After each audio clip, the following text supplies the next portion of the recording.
एतमाद भी नजर आ रही हैं और सुप्रीम कोर्ट पे उनका मुकम्मल भरोसा है। यह उन्होंने अपनी स्पीच के अंदर भी दिखाया और उसके बाद जो मीडिया नुमाइंदों से उन्होंने बात की उसमें भी उन्होंने जाहिर किया। लेकिन बात एक बार फिर से वही है कि अगर वर्डिक्ट जम्मू कश्मीर के हक में नहीं आया, यानी उमर अब्दुल्ला के कहने के मुताबिक अगर वो जम्मू कश्मीर के हक में नहीं आया तो उसके बाद भी हम 370 को लेकर सरेंडर नहीं करने वाले।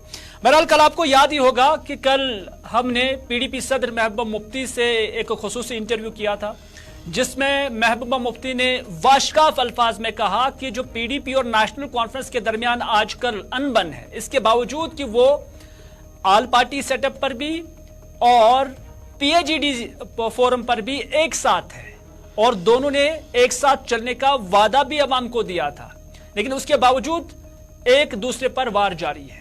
जब मैंने उनसे यह सवाल पूछा था तो महबूबा मुफ्ती ने कहा कि यह शुरुआत पहले उमर अब्दुल्ला की जानब से की गई। जब वो डोडा के दौरे पर थे तो वहां पर उन्होंने पीडीपी पर निशाना साधा। उस वक्त तो हमने बर्दाश्त किया था, लेकिन उसके बाद पैदर पे उनकी जमात की जानब से इस तरह के वार किए गए कि हमने फिर जवाबी वार करना पड़ा।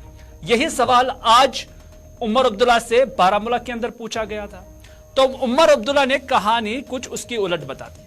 उन्होंने कहा कि यह साल पिछले साल की बात है और उस वक्त पीडीपी का जो योम तासीस था श्रीनगर के अंदर, तो वहीं पर न सिर्फ नेशनल कॉन्फ्रेंस के खिलाफ उस वक्त तकरीरें की गई थी बल्कि गाने भी नेशनल कॉन्फ्रेंस के खिलाफ चलाए गए।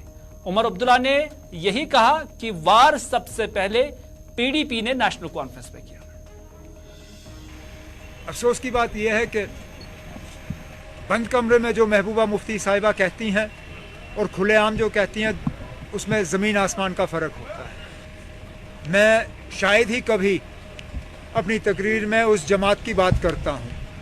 हाँ, इतना मैं ज़रूर कहता हूँ और ये कहने में मुझे कोई हिचकिचाहट नहीं है कि मुझे अफसोस इस बात का है कि 2009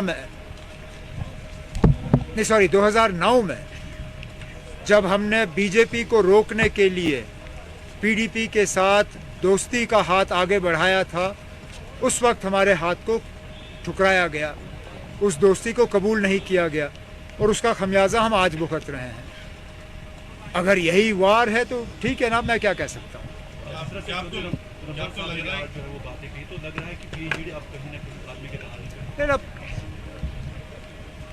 जब हमारे खिलाफ बातें होती हैं तो क्या हम खामोश रहें?